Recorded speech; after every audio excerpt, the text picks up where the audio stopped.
Hello everybody, I'm going to walk through the process of installing Packet Tracer on your computer. I know there's already a video that already exists, but I always feel like it's kind of not a bad idea to kind of maybe update the instructions once in a while since they can change.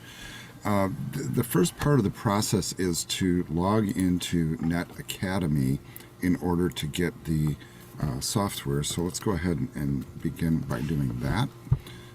The URL, of course, is netacad.com. You will notice I am using the Google Chrome browser today, and it is strongly recommended that if you're using any particular browsers to do this, that either Google Chrome or Firefox are used. Those seem to work the best.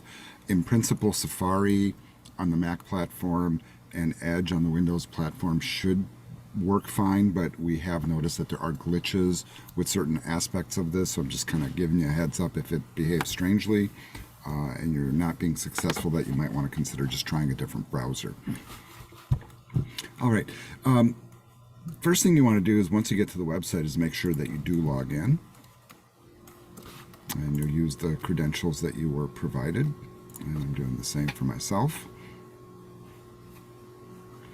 And then you don't need to go into your course. In fact, you can just come right up here to the Resources tab, and you'll notice third up from the bottom, there's a download link for Packet Tracer. So go ahead and click that. And as you scroll down, you will notice that they have some, guides and how you might select which version that you're installing. Generally speaking, most of us these days, if we're Windows users, are using a 64-bit operating system. If this is something you're not sure about, this is kind of actually a good teaching point. One thing I might recommend is that you go into your file folder. That would be one way to get to it, and right click on this PC or my computer, whatever you have there, and click on Properties, and this brings up the System About menu. Now you can also get this through through the Settings menu, but basically what we're looking for is just to verify that you are running a 64-bit operating system or a 64-bit version of Windows. In very rare circumstances, we will have some people that are running 32-bit versions, but that should be super rare. If it's not working for some reason, kind of the fix is often to go to the 32-bit version, which will work for you either way. Generally speaking, though, when you do this type of thing, you really do want to be on the 64-bit version. The other thing that you'll want to look at is which type of operating system that you're using. Notice here that they have 3 different operating system options, and that would be one for Windows, one for the Mac OS, and then for a Linux distribution called Ubuntu. And we do once in a while get students that are using those Linux operating systems, so you can actually download one for those platforms. I'm going to go ahead and download the 64-bit, and you'll notice that'll pull down to my machine. It will take a few moments, so it will depend on your network speed at home. The faster your bandwidth, obviously, the faster the download, but also, if you're in a classroom environment, we're all hitting the network at the same time, it can slow down a little bit. So you can see it doesn't really take too long. Once the download completes, our system at this point is probably checking for viruses or whatnot, and then once it's ready to go, the little circle will go away and we can click on it to start the install process. I'll just give that a second. So there you go. I'm going to go ahead and click here on the executable. That will launch the installer.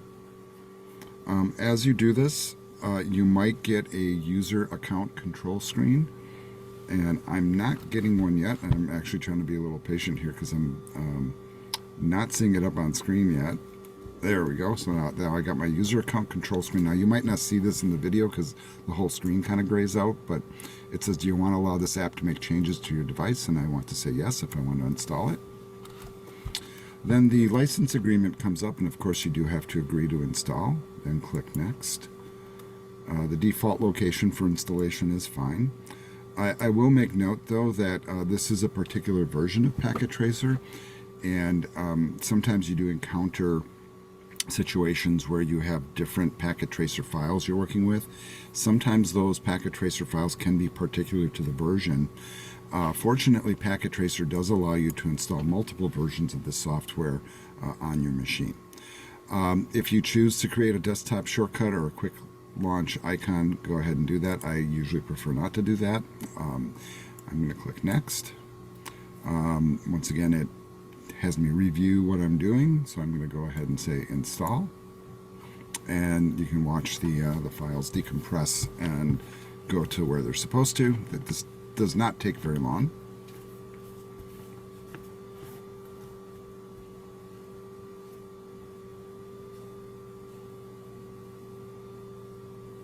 And of course, if you're on the Mac OS or Ubuntu, the install screens will look slightly different because of the operating system. It's also important to note that I'm working on Windows 11 as I do this, and that has a little bit different look and feel than previous versions of Windows. I'm going to go ahead and allow it to launch the software just to make sure that it works. And you'll notice that I get this little dialog that says, would you like to run multi-user when application starts? Now, basically what this is allowing is if there are other users that log into your computer, that they would have access to use this software as well. Now, I usually say yes to these screens, just in case I decide later on to make a different profile. That way the software will be available for a different user profile on the machine. However, if you know you're the only user, you can say no. So I'll leave that decision up to you. Generally, for most of us, I would say yes. I think that maybe if you're on an individual computer at home or you share it with somebody else, you might want to consider saying no. And really the logic behind this is, are you the only one doing this? Chances are probably yes. So there you go. I'm going to say no in this circumstance. Now the software is launching. Another thing that's kind of important to note too is that you do get this Windows security alert, because this software does have the capability to access your network and to do things. Now, normally, depending on the kind of software that I'm running, when I get a screen like this, what I realize is that basically what's going on is Windows Firewall is either allowing or blocking access to and from this software from the network you're connecting to. Generally speaking, when you're on your own home network or on a campus network where you're logged in and we know things are secure or relatively secure, the top option is fine. Rarely do you want to turn on the bottom one. It just really kind of depends on the type of software it is. If you just read the description on it, it should be enough usually to deter you from clicking that one. But there are some pieces of software when you install and you get this screen that you might choose otherwise. Like maybe if you're playing a video game, or if you're using some sort of software where you want to upload files and you're going to be at a coffee shop, you might want to turn that switch on. Although that does increase your risk a little bit. So I'm going to leave that turned off, and then I'm going to click Allow Access. All right. The other aspect of this is you'll notice that you'll get this splash screen from Cisco asking you to log in. You'll notice there are two different options here. So there's a Skills for All link, and that's kind of for the general public. And then there's the Cisco Network Academy. And then, I do recommend, since you'll be using this for a while, keep me logged in for 3 months. May as well do that.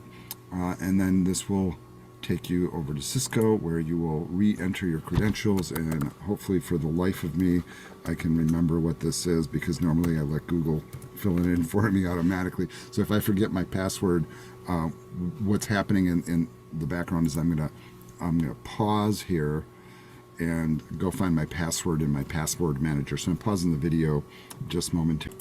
All right, and that is one I would never have remembered because I let my browser auto-generate it, so it's a good thing I went to look. And then once you're logged in, you will have full access to the software. So I'm going to switch back.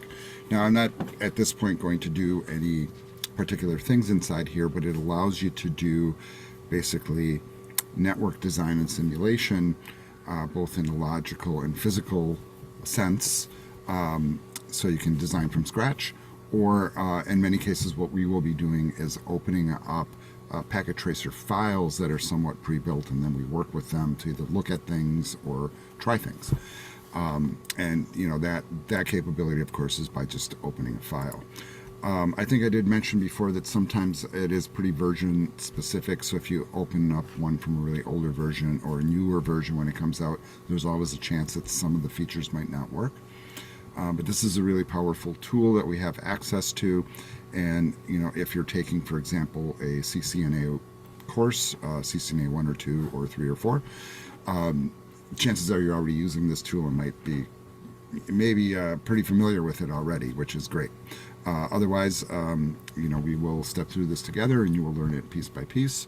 And we have very specific things that we do here. Now, the reason that we use this basically is to allow for simulation of connecting IoT type of devices and how they work, you know, and how we transmit and receive and analyze all that data. All right, folks, that ends this video, but that was my version of the installation, and hopefully this will help you.